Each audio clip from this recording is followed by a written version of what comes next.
Hi all, എല്ലാവർക്കും KS മെന്ററിന്റെ weekly current affairs സെഷനിലേക്ക് സ്വാഗതം. ഇന്നത്തെ വീഡിയോയിൽ നമ്മൾ ഡിസ്കസ് ചെയ്യാൻ പോകുന്നത് ഫെബ്രുവരി ലാസ്റ്റ് വീക്കിലെ കറണ്ട് അഫയേഴ്സ് ആണ്. അപ്പോൾ ഡിഗ്രി എക്സാം ആയിക്കോട്ടെ, KS ലെവൽ എക്സാം ആയിക്കോട്ടെ, എല്ലാ എക്സാംസിനും കറണ്ട് അഫയേഴ്സിന്റെ പ്രാധാന്യം ഇപ്പോൾ കൂടി വരികയാണല്ലോ.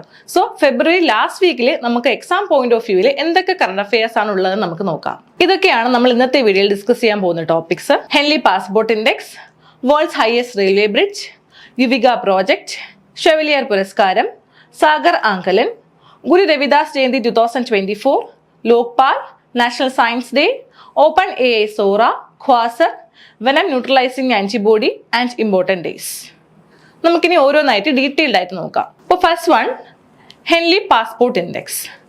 ഹെൻലി പാസ്പോർട്ട് ഇൻഡെക്സ് എന്ന് പറഞ്ഞാൽ ഡിഫറെൻറ്റ് കൺട്രീസിൻ്റെ പാസ്പോർട്ടിൻ്റെ സ്ട്രെങ്തും അതിൻ്റെ ഗ്ലോബൽ മൊബിലിറ്റിയും മെഷർ ചെയ്യുന്ന ഒരു മെട്രിക്സ് ആണ്.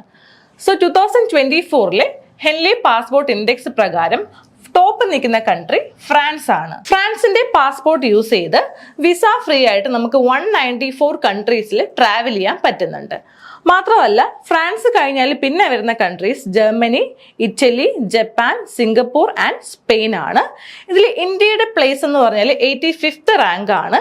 ഇന്ത്യയുടെ പാസ്പോർട്ട് യൂസ് ചെയ്ത് 62 കൺട്രീസിൽ വിസ ഫ്രീ ആക്സസ് നമുക്ക് പറ്റുന്നതാണ്. അടുത്തതായിട്ട് നമ്മൾ നോക്കുന്നത് വേൾഡ്സ് ഹയസ്റ്റ് റെയിൽവേ ബ്രിഡ്ജ് ആണ്. Worlds highest railway bridge build ചെയ്തിരിക്കുന്നത് ചിനാബ് റിവറിന് എബോവ് ആയിട്ടാണ്. അതിന്റെ പേരെന്ന് പറഞ്ഞാൽ ചിനാബ് റെയിൽ ബ്രിഡ്ജ് എന്നാണ് അതിന്റെ പേര് വരുന്നത്.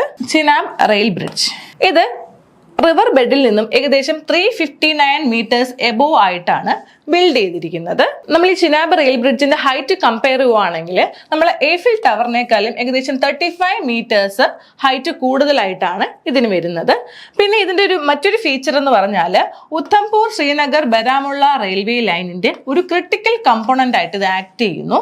ഏകദേശം ഒരു 111 കിലോമീറ്റേഴ്സ് ഓഫ് ഈ റെയിൽവേ ലൈനിന്റെ ഭാഗമായിട്ടാണ് ഈ റെയിൽവേ ബ്രിഡ്ജ് വരുന്നത്. പിന്നെ മറ്റൊരു ഫീച്ചർ എന്ന് പറഞ്ഞാൽ ഈ ഒരു റെയിൽവേ ബ്രിഡ്ജ് കാശ്മീർ വാലിയെ ജമ്മുവുമായിട്ട് കണക്ട് ചെയ്യുന്നു. ജമ്മുവിലുള്ള ഖത്രയായിട്ട് കണക്ട് ചെയ്യുന്നത് മൂലം ട്രാവൽ ടൈം റെഡ്യൂസ് ചെയ്യാനായിട്ട് പറ്റുന്നു. നെക്സ്റ്റ് ടോപ്പിക് വരുന്നത് യുവിക പ്രോജക്റ്റ് ആണ്. യുവിക എന്ന് പറയുന്നത് ISRO ഇന്ത്യൻ സ്പേസ് റിസർച്ച് ഓർഗനൈസേഷന്റെ ഒരു പ്രോജക്റ്റ് ആണ് യുവിക പ്രോജക്റ്റ്. ഈ പ്രോജക്റ്റിന്റെ മെയിൻ എയിം എന്ന് പറഞ്ഞാൽ യങ്സ്റ്റേഴ്സ് അല്ലെങ്കിൽ യൂത്തിനെ സ്പേസ് സയൻസിലേക്ക് കൊണ്ടുവരിക എന്നുള്ളതാണ് ഇതിന്റെ മെയിൻ എയിം. ഓക്കെ, ഇതിന്റെ ഫുൾ ഫോം എന്ന് പറഞ്ഞാൽ യുവ വിജ്ഞാനി കാര്യക്രം, UVICA. ഇത് പേരിൽ നിന്ന് തന്നെ അറിയാം, യങ് സയന്റിസ്റ്റ് പ്രോഗ്രാം ആണിത്. സ്പേസ് സയൻസിന്റെയും ടെക്നോളജിയുടെയും ഒരു ഫണ്ടമെന്റൽ നോളജ് യൂത്ത്സിലേക്ക് എത്തിക്കുക എന്നുള്ളതാണ് ഇതിന്റെ ലക്ഷ്യം. പിന്നെ ഇത് യൂഷ്വലി അല്ലെങ്കിൽ മോസ്റ്റ്ലി ഫോക്കസ് ചെയ്യുന്നത് റൂറൽ ഏരിയാസിനെയാണ് ഫോക്കസ് ചെയ്യുന്നത്. പിന്നെ മറ്റൊരു സവിശേഷത എന്താണെന്ന് ചോദിച്ചാൽ science, technology, engineering and mathematics അല്ലെങ്കിൽ STEM ബേസ്ഡ് റിസർച്ച് കരിയറിലോട്ട് യൂത്ത്സിനെ അല്ലെങ്കിൽ സ്റ്റുഡൻസിനെ എൻകറേജ് ചെയ്യുക എന്നുള്ളതും ഈ യുവിക പ്രോജക്റ്റിന്റെ ലക്ഷ്യമാണ്. അടുത്ത ടോപ്പിക് ഷെവലിയർ പുരസ്കാരമാണ്. 2024 ഷെവലിയർ പുരസ്കാരം ലഭിച്ചത് ശശി തരൂരിനാണ്. ഫ്രഞ്ച് സർക്കാർ ഏർപ്പെടുത്തുന്ന പരമോന്നത സിവിലിയൻ പുരസ്കാരമാണ് ഈ ഷെവലിയർ പുരസ്കാരം. 2024 ഫെബ്രുവരി ലാസ്റ്റ് വീക്കിലാണ് ഇത് പ്രഖ്യാപിച്ചത്. ശശി തരൂരിന്റെ ആഗോളതലത്തിലുള്ള ക്ഷേമത്തിലുള്ള പ്രവർത്തനത്തിനും മാത്രമല്ല ഫ്രാൻസുമായിട്ടുള്ള ഒരു ലൈഫ് ലോങ് ബന്ധത്തിനെയും പരിഗണിച്ചാണ് അദ്ദേഹത്തിന് ഷെവലിയർ പുരസ്കാരം നൽകിയത്. നെക്സ്റ്റ് ടോപ്പിക് വരുന്നത് സാഗർ ആങ്കലൻ ആണ്. സാഗർ ആങ്കലൻ എന്ന് പറഞ്ഞാൽ ഒരു സെറ്റ് ഓഫ് ഗൈഡ് ലൈൻസ് ആണ്.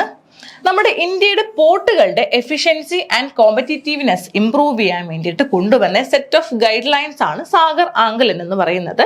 ഈ ഒരു ഗൈഡ് ലൈൻസ് ആദ്യമായിട്ട് ഇൻട്രൊഡ്യൂസ് ചെയ്ത് 2023 ഗ്ലോബൽ മാരിടൈം ഇന്ത്യ സമ്മിറ്റിലാണ് ഇൻട്രൊഡ്യൂസ് ചെയ്യുന്നത്. പിന്നെ ഇങ്ങനെ ഒരു ഗൈഡ് ലൈൻസ് എൻഫോഴ്സ് ചെയ്യുന്നതോടുകൂടി ഒരു നാഷണൽ ലെവൽ ബെഞ്ച് മാർക്കിങ് നമ്മുടെ പോർട്സിന് കൊണ്ടുവരാനായിട്ട് കഴിയുന്നുണ്ട്. അതോടുകൂടി നമ്മുടെ പോർട്സിന്റെ പെർഫോമൻസ് കൂട്ടി നമ്മുടെ കൺട്രിയുടെ മാരിടൈം ഇൻഫ്രാസ്ട്രക്ചറിനെ സ്ട്രെങ്തൻ ചെയ്യാനായിട്ട് സഹായിക്കുന്നുണ്ട്. അടുത്ത ടോപ്പിക് ഗുരു രവിദാസ് ജയന്തി 2024 ആണ്. എവറി ഇയർ ഗുരു രവിദാസ് ജയന്തി സെലിബ്രേറ്റ് ചെയ്യുന്നത് മാഘ മന്തിലെ പൂർണിമ തിഥിയിലാണ്. ഇതൊരു ഹിന്ദു കലണ്ടർ അനുസരിച്ച് വരുന്ന ഒരു മന്താണ്. നമ്മൾ നോർമൽ കലണ്ടർ അനുസരിച്ച് 2024 ഈ ഡേറ്റ് വരുന്നത് 24th ഫെബ്രുവരിയിലാണ്. ഇനി ഗുരു രവിദാസ് ആരാണെന്ന് നമുക്ക് നോക്കാം. അദ്ദേഹം ഉത്തർപ്രദേശിൽ ജനിച്ച ഒരു സെയിന്റ് ആണ്. സെയിന്റ് മാത്രമല്ല, ഫിലോസഫർ ആണ്, പോയറ്റ് ആൻഡ് സോഷ്യൽ റിഫോമർ ആണ്. അദ്ദേഹത്തിന് അറിയപ്പെടുന്ന മറ്റ് പേരുകൾ രായിദാസ്, രോഹിദാസ് എന്നീ പേരുകളിലൊക്കെ അറിയപ്പെടുന്ന ഭക്തി മൂവ്മെന്റിൽ മേജർ കോൺട്രിബ്യൂഷൻ നൽകിയ ഒരു സെയിന്റ് ആണ് ഗുരു രവിദാസ്. അദ്ദേഹത്തിന്റെ ടീച്ചിങ്സ് മെയിൻലി എംഫസൈസ് ചെയ്തിരുന്നത് human rights, equality and spiritual enlightenment മുതലായവയാണ്. ഈ 2024 അദ്ദേഹത്തിന്റെ 640th ബർത്ത് ആനിവേഴ്സറി ആയിരുന്നു. ഇത് കറണ്ട് അഫയേഴ്സിൽ വരാനുള്ള കാരണം എന്ന് പറഞ്ഞാൽ ജനുവരി ലാസ്റ്റ് വീക്കിലാണ് പ്രൈം മിനിസ്റ്റർ നരേന്ദ്രമോദി ഗുരു രവിദാസിന്റെ സ്റ്റാച്യു വാരണാസിയിൽ ഉദ്ഘാടനം ചെയ്തത്. നെക്സ്റ്റ് ടോപ്പിക് വരുന്നത് ലോക്പാൽ ആണ്. ഒരു അപ്പോയിന്റ്മെന്റ് ബേസ്ഡ് കറണ്ട് അഫയർ ആണ്. ഫോർമർ സുപ്രീം കോടതി ചീഫ് ജസ്റ്റിസ് ആയിരുന്ന അജയ് മണിക് റാവുവിനെ ലോക്പാലായിട്ട് നിയമിച്ചു. അദ്ദേഹം 2022 റിട്ടയർ ആയ സുപ്രീം കോടതി ജസ്റ്റിസ് ആണ്. ഓക്കെ, ഇനി ലോക്പാലിനെ കുറിച്ച് നോക്കാം. എന്താണ് ലോക്പാൽ? ലോക്പാൽ എന്ന് പറയുന്ന ഒരു സ്റ്റാറ്റ്യൂട്ടറി ബോഡിയാണ്. 2013 ലോക്പാൽ ആൻഡ് ലോകായുക്ത ആക്ട് അനുസരിച്ച് നിലവിൽ വന്ന ഒരു സ്റ്റാറ്റ്യൂട്ടറി ബോഡിയാണ് ലോക്പാൽ. ഇതിന്റെ മെയിൻ എയിം അല്ലെങ്കിൽ മാൻഡേറ്റ് എന്ന് പറയുന്നത് നമ്മുടെ പബ്ലിക് ഓഫീസേഴ്സിൽ അല്ലെങ്കിൽ പബ്ലിക് മിനിസ്ട്രീസിൽ വരുന്ന ഒഫൻസസ് മീൻസ് എന്തെങ്കിലും അലിഗേഷൻസ് അല്ലെങ്കിൽ കറപ്ഷൻസിനെ ഇൻവെസ്റ്റിഗേറ്റ് ചെയ്യുക എന്നതാണ് ഈ ലോക്പാലിന്റെ മെയിൻ എയിം. ഇനി ലോക്പാലിന്റെ ഓർഗനൈസേഷൻ അല്ലെങ്കിൽ ഓർഗനൈസേഷൻ സ്ട്രക്ചർ എങ്ങനെയാണെന്ന് ചോദിച്ചാൽ ഒരു ചെയർപേഴ്സൺ കാണും, പിന്നെ മാക്സിമം 8 മെമ്പേഴ്സ്, ഇങ്ങനെ 9 മെമ്പേഴ്സ് അടങ്ങുന്നതാണ് ഈ ലോക്പാലിന്റെ ഓർഗനൈസേഷണൽ സ്ട്രക്ചർ.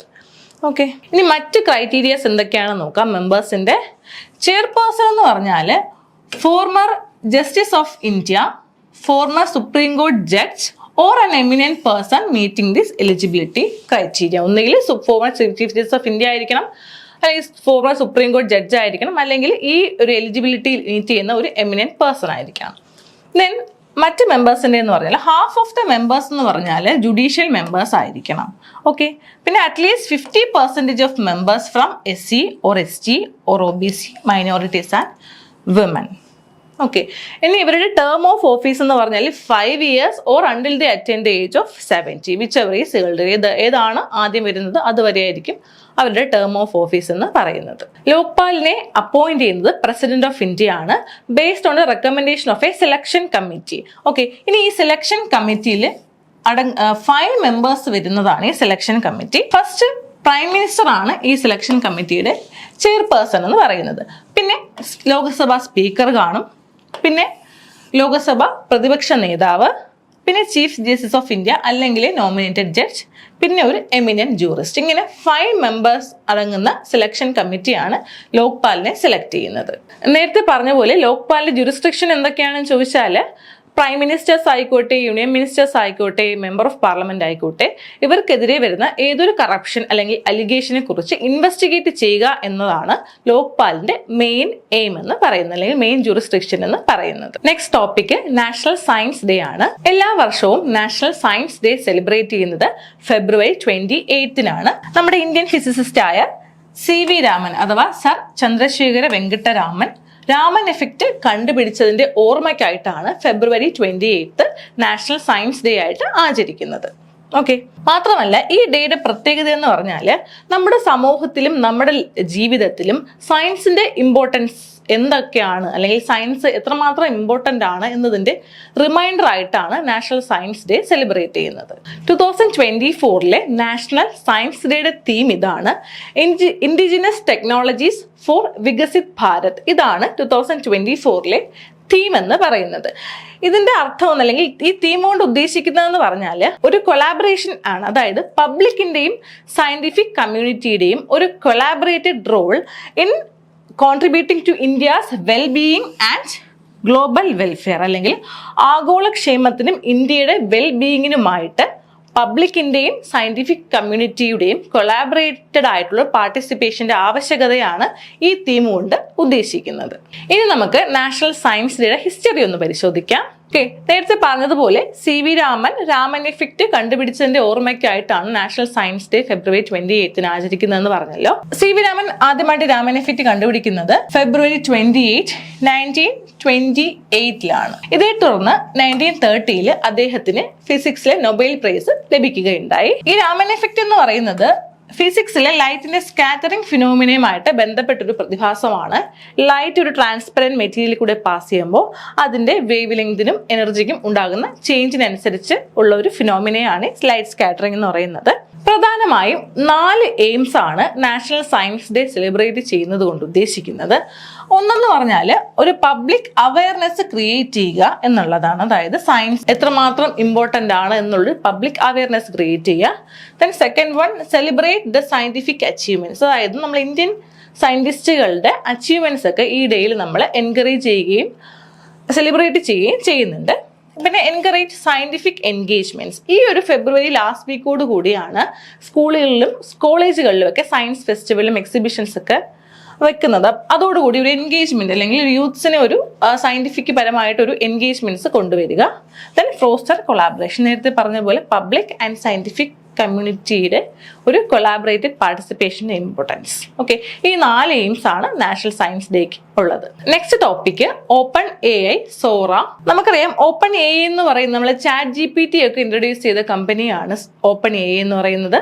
സോ അവർ ഇൻട്രൊഡ്യൂസ് ചെയ്ത പുതിയൊരു ആർട്ടിഫിഷ്യൽ ഇന്റലിജൻസ് മോഡലാണ് സോറ എന്ന് പറയുന്നത്. സോറ എന്ന് പറയുന്നത് ഒരു ന്യൂ ജനറേറ്റീവ് ആർട്ടിഫിഷ്യൽ ഇന്റലിജൻസ് മോഡലാണ്. അതിന്റെ പ്രത്യേകത എന്ന് പറഞ്ഞാൽ ടെക്സ്റ്റ് പ്രോംപ്റ്റുകളെ വീഡിയോ ആയിട്ട് കൺവേർട്ട് ചെയ്യുന്നു. ഒരു 1 മിനിറ്റ് ദൈർഘ്യമുള്ള വീഡിയോ ആയിട്ട് ടെക്സ്റ്റ് പ്രോംപ്റ്റുകളെ കൺവേർട്ട് ചെയ്യാൻ എബിലിറ്റി ഉള്ള ഒരു ആർട്ടിഫിഷ്യൽ ഇന്റലിജൻസ് മോഡലാണ് സോറ. ഓക്കെ, പിന്നെ ഇതിന്റെ ഒരു പ്രത്യേകത എന്ന് പറഞ്ഞാൽ കോംപ്ലക്സ് സീൻസ് വരെ ഇതിന് ക്രിയേറ്റ് ചെയ്യാൻ പറ്റുന്നുണ്ട്. വൈബ്രന്റ് ഇമോഷൻസും multiple characters and accurate details ഉള്ള കോംപ്ലക്സ് സീൻസ് വരെ വീഡിയോസ് ആയിട്ട് ഇതിന് ചെയ്യാനുള്ള കഴിവുണ്ട്. ജനറൽ യൂസിന് ഈ സോറ ഇതുവരെയും അവൈലബിൾ ആയിട്ടില്ല. സേഫ്റ്റി പ്രോട്ടോകോൾസ് ഒക്കെ കാരണം ജനറൽ യൂസിന് അവൈലബിൾ അല്ല. പിന്നെ ഇതിന്റെ ഒരു വീക്ക്നെസ് എന്ന് പറയുന്നത് കോംപ്ലക്സ് ഫിസിക്കൽ സിമുലേഷൻസ്. അതായത് ഫിസിക്സിലേക്ക് കോംപ്ലക്സ് ആയിട്ടുള്ള ഒരു വേർഡ്സ് അല്ലെങ്കിൽ ടെക്സ്റ്റ് പ്രോംപ്റ്റ്സ് കൊടുത്തു കഴിഞ്ഞാൽ അതിനെ വീഡിയോസ് ആയിട്ട് കൺവേർട്ട് ചെയ്യാനുള്ള എബിലിറ്റി ഇല്ല. സോ ഇതിൻ്റെ ഒരു ഡിസഡ്വാൻറ്റേജ് എന്ന് പറയുന്നത് അതാണ്. കോംപ്ലക്സ് ഫിസിക്കൽ സിമുലേഷൻസ് ഒക്കെ കൺവേർട്ട് ചെയ്യാൻ അല്ലെങ്കിൽ വീഡിയോ ആയിട്ട് കൺവേർട്ട് ചെയ്യാനുള്ള എബിലിറ്റി ഇല്ല. അടുത്തതായിട്ട് നമ്മൾ നോക്കാൻ പോകുന്ന ടോപ്പിക് ക്വാസർ ആണ്. ക്വാസർ എന്ന് പറഞ്ഞാൽ ഒരു brightest object in the universe. Okay, astronomers discover ചെയ്ത brightest objects in the universe ആണ് ക്വാസർ. ഈ ക്വാസറിനെ പവർ ചെയ്തുകൊണ്ട് അല്ലെങ്കിൽ ചുറ്റിക്കൊണ്ട് ഒരു ബ്ലാക്ക് ഹോളും ഗ്രോ ചെയ്യുന്നുണ്ട്. ബ്ലാക്ക് ഹോൾ എന്ന് വെച്ചാൽ എന്താണ്? നമ്മുടെ ഗ്രാവിറ്റേഷണൽ പുള്ള് മാക്സിമം ആയിട്ടുള്ള ഒരു സ്പേസ് ആണ് ബ്ലാക്ക് ഹോൾ എന്ന് പറയുന്നത്. ഈ ക്വാസർ എന്ന് പറയുന്ന ബ്രൈറ്റസ്റ്റ് ഒബ്ജക്ട്സിന്റെ യൂണിവേഴ്സ് ആണ്. അതിനെ ചുറ്റിപ്പറ്റി അല്ലെങ്കിൽ അതിനെ ചുറ്റി പവർ ചെയ്തിട്ട് ഒരു ബ്ലാക്ക് ഹോളും പ്രസന്റ് ആയിട്ടുണ്ട്. ഓക്കെ, ഇത് അല്ലെങ്കിൽ ഈ ക്വാസറിനെ ആദ്യമായിട്ട് ഡിസ്കവർ ചെയ്തത് യൂറോപ്യൻ സദേൺ ഒബ്സർവേറ്ററിയുടെ വെരി ലാർജസ്റ്റ് ടെലസ്കോപ്പ് ആണ്. ആദ്യം മിസ്റ്റേക്കലി ഇത് സ്റ്റാർ ആണെന്നാണ് വിചാരിച്ചിരുന്നത്. ബട്ട് ലേറ്റർ ആണ് ഇത് സ്റ്റാർ അല്ല, പിന്നെ അതിനൊരു പേര് ഇട്ടു, ക്വാസർ എന്ന നെയിമും ഇട്ടു. ഇതിന്റെ ലൊക്കേഷൻ എന്ന് പറഞ്ഞാൽ ഏകദേശം 12 ബില്യൺ ലൈറ്റ് ഇയേഴ്സ് എവേ ആയിട്ടാണ് ഈ ക്വാസർ സ്ഥിതി ചെയ്യുന്നത് അല്ലെങ്കിൽ ലൊക്കേറ്റ് ചെയ്തിരിക്കുന്നത്. പിന്നെ ഇതിന്റെ മാസ് എന്ന് പറഞ്ഞാൽ നമ്മളെ സണ്ണിനെ മാസുമായിട്ട് കമ്പയർ ചെയ്യുവാണെങ്കിൽ ഏകദേശം 17 billion times that of mass of the sun ആണ് ഇതിന്റെ മാസ് വരുന്നത്. ബേസിക്കലി ക്വാസർ എന്ന് പറയുന്നത് ഒരു ഡിസ്റ്റന്റ് ആയിട്ടുള്ള ഗാലക്സിയുടെ ബ്രൈറ്റ് കോർ എന്നാണ് പറയപ്പെടുന്നത്.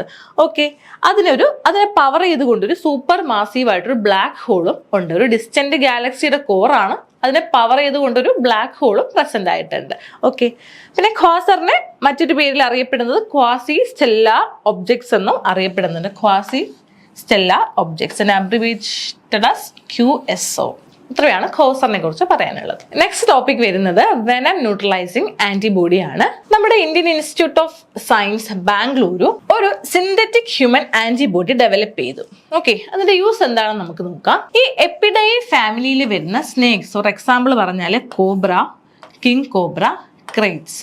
ഓക്കെ, ഈ എപ്പിഡൈ ഫാമിലി വരുന്ന ഈ സ്നേക്സിന്റെ വെനത്തിനെ ന്യൂട്രലൈസ് ചെയ്യാൻ കഴിവുള്ള ഒരു സിന്തറ്റിക് ഹ്യൂമൻ ആന്റിബോഡി ഡെവലപ്പ് ചെയ്തത് Indian institute of science Bangalore ആണ്. ഇതിൽ ആദ്യമായിട്ടാണ്, ഫസ്റ്റ് ടൈം ആണ് ഒരു സ്പെസിഫിക് സ്ട്രാറ്റജി ഉപയോഗിച്ച് സ്നേക്ക് ബൈറ്റ് ട്രീറ്റ്മെന്റിനെതിരെ ഒരു ആന്റിബോഡി ഡെവലപ്പ് ചെയ്യുന്നതും സിന്തറ്റിക് ഹ്യൂമൻ ആന്റിബോഡി ഡെവലപ്പ് ചെയ്യുന്നത് ആദ്യമായിട്ടാണ്. ഇനി എങ്ങനെയാണ് ഈ ആന്റിബോഡി വർക്ക് ചെയ്യുന്നത് നമുക്ക് നോക്കാം.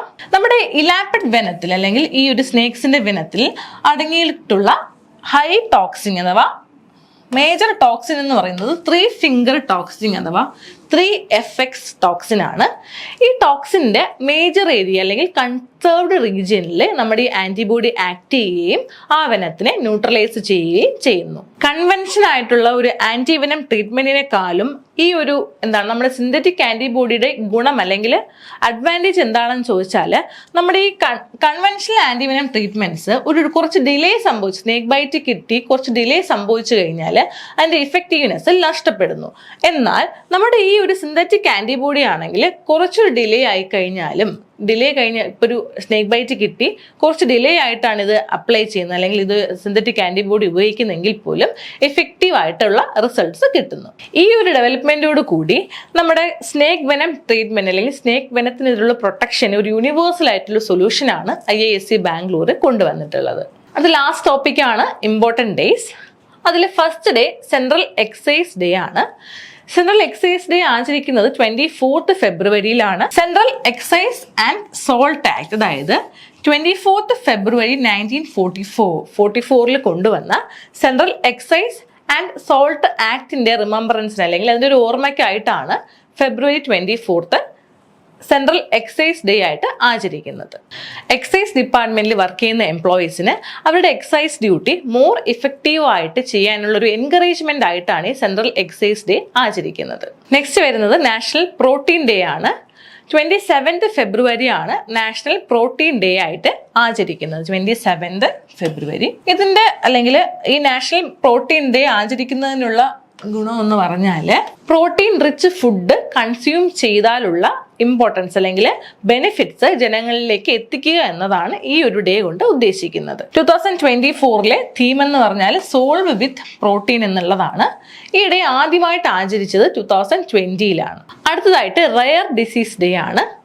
റയർ ഡിസീസ് ഡേ ആചരിക്കുന്നത് എല്ലാ വർഷവും ഫെബ്രുവരിയുടെ ലാസ്റ്റ് ഡേ ആണ്. സോ 2024 ഒരു ലീപ്പ് ഇയർ ആയതുകൊണ്ട് തന്നെ ഫെബ്രുവരി 29th ഈ ഇയർ റയർ ഡിസീസ് ഡേ ആചരിച്ചത്. ലാസ്റ്റ് ഡേ ഓഫ് ഫെബ്രുവരിയിലാണിത് ആചരിക്കുന്നത്. ഈ ഡേ ആചരിക്കുന്നത് കൊണ്ടുള്ള യൂസ് എന്ന് പറഞ്ഞാൽ റയർ ഡിസീസ് ബാധിച്ചവരെയും അവരുടെ ഫാമിലിക്കും ഒരു ബെറ്റർ ട്രീറ്റ്മെന്റ് കൊടുക്കുക, മാത്രമല്ല റയർ ഡിസീസിനെ കുറിച്ച് പബ്ലിക്കിന് ഒരു അവയർനെസ് കൊടുക്കുക. ഈ 2 ലക്ഷ്യങ്ങളാണ് ഈ റയർ ഡിസീസ് ഡേ ആചരിക്കുന്നത് കൊണ്ട് ഉദ്ദേശിക്കുന്നത്. ഇത് ഈ ഒരു ഡേ ലോഞ്ച് ചെയ്തത് European organisation of rare disease and its council for national alliance 2008 ഈ ഡേ ആദ്യമായിട്ട് ലോഞ്ച് ചെയ്തത്. 2024 തീം എന്ന് പറഞ്ഞാൽ ഷെയർ യുവർ കളേഴ്സ് എന്നുള്ളതാണ്. അപ്പോൾ ഫെബ്രുവരി ലാസ്റ്റ് വീക്കിലെ കറണ്ട് അഫയേഴ്സ് ആണ് നമ്മൾ ഇന്നത്തെ വീഡിയോയിൽ ഡിസ്കസ് ചെയ്തത്. കറണ്ട് അഫയേഴ്സ് മാത്രമല്ല ഏതൊരു സബ്ജക്റ്റും ചിട്ടയോടുകൂടിയുള്ള പരിശീലനം കൊണ്ട് മാത്രമേ നമുക്ക് സക്സസ്ഫുൾ ആവാൻ കഴിയുള്ളൂ. അത്തരത്തിൽ ചിട്ടയോടുള്ള ഒരു പരിശീലനം നൽകുന്നത് കൊണ്ട് തന്നെയാണ് KS മെന്ററിന് ഇത്രയധികം റിസൾട്ടുകൾ നേടിയെടുക്കാൻ കഴിഞ്ഞത്. ഈ വീഡിയോ എല്ലാവർക്കും ഉപകാരപ്രദമായെന്ന് വിശ്വസിക്കുന്നു. വീഡിയോ ഇഷ്ടമായിട്ടുണ്ടെങ്കിൽ നിങ്ങൾ ഫ്രണ്ട്സിലേക്ക് ഷെയർ ചെയ്യുക, ചാനൽ സബ്സ്ക്രൈബ് ചെയ്യുക. ഇതുപോലെ നെക്സ്റ്റ് കറണ്ട് അഫയേഴ്സ് സെഷനുമായിട്ട് കാണാം. Thank you.